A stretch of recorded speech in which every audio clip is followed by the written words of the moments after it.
Après des semaines de tergiversation, Stop Covid est enfin disponible sur smartphone. Pour être efficace contre la maladie, l'application doit être téléchargée par un maximum de Français. Mais l'accueil réservé à ce nouvel outil reste pour l'heure plutôt mitigé. Pour l'instant, c'est pas nécessaire. Tant que les gestes barrières sont respectés, pour moi, ça peut attendre. Je pense que je vais la télécharger, ouais. Tant que c'est au choix, pourquoi pas. On ne sait pas qui peut avoir accès à ces informations-là de façon piratée ou autre, donc forcément, moi, ça me fait vachement peur. Installer ou ne pas installer l'application. Le débat fait rage au sein de ce couple parisien. Je vais le télécharger parce qu'il faut qu'on voit si cette fonctionnalité marche. Monsieur, guéri du Covid-19, est pour. Madame, elle, est contre et considère l'application comme un gadget qui déresponsabilise les citoyens. Les gestes barrières sont essentiels, sont la responsabilité individuelle de chaque personne.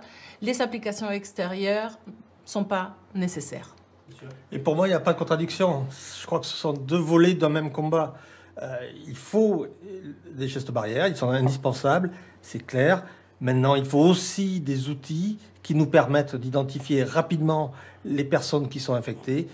Adoptée par le Parlement il y a une semaine, l'application pose également la question de la vie privée.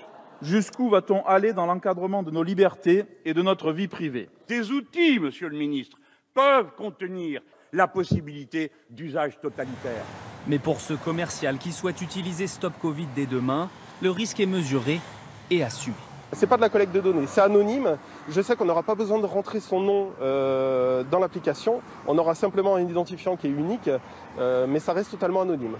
Selon un sondage Odoxa pour France Info, 45% des Français se disent prêts à télécharger l'application dans les prochains jours.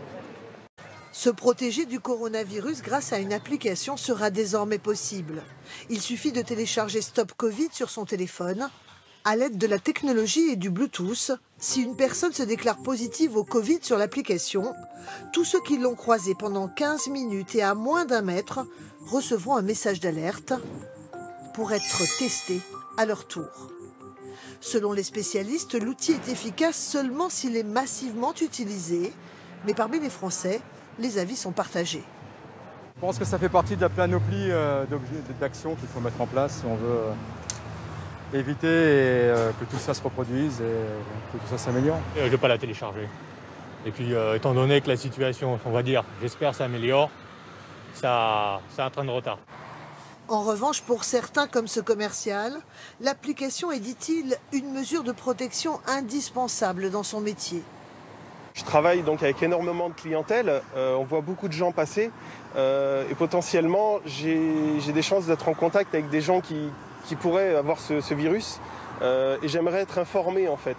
Et inversement, si je l'attrape, j'ai envie aussi que les gens soient au courant. Dès aujourd'hui, l'application est téléchargeable sur la base du volontariat et elle est gratuite. S'il s'agit d'une protection supplémentaire contre le coronavirus, il ne faut pas pour autant en oublier les gestes barrières. Pour faire fonctionner Stop Covid, première condition, il faut qu'un citoyen ait téléchargé l'application et enclenché son Bluetooth, dispositif grâce auquel le mécanisme fonctionne. Si cette personne est testée positive, elle devra indiquer dans l'application un code fourni par le laboratoire qui indique qu'elle est malade. Si demain, vous êtes testé positive, vous allez vous déclarer dans l'application. Et moi, je vais recevoir une notification qui me dit « Vous avez croisé quelqu'un qui est positif, vous êtes donc cas contact, comme on dit techniquement. » Ces personnes devront ensuite à leur tour faire un test pour voir si elles ont été contaminées. Pour que ces cas contacts soient repérés, il faut bien sûr qu'ils aient aussi téléchargé Stop Covid et activé leur Bluetooth. L'application enregistre toutes ces personnes qui se sont croisées au cours des 2 semaines précédentes à moins d'1 mètre et pendant au moins 15 minutes. Une utilisation qui permettrait notamment de repérer les contacts dans les transports en commun, dans les restaurants ou dans les supermarchés aux heures de pointe. Mais difficile d'imaginer que cet outil numérique va aider dans la lutte contre le Covid-19. Il faudrait que les Français soient très nombreux à l'utiliser pour qu'il fonctionne. Problème, son téléchargement n'est pas obligatoire.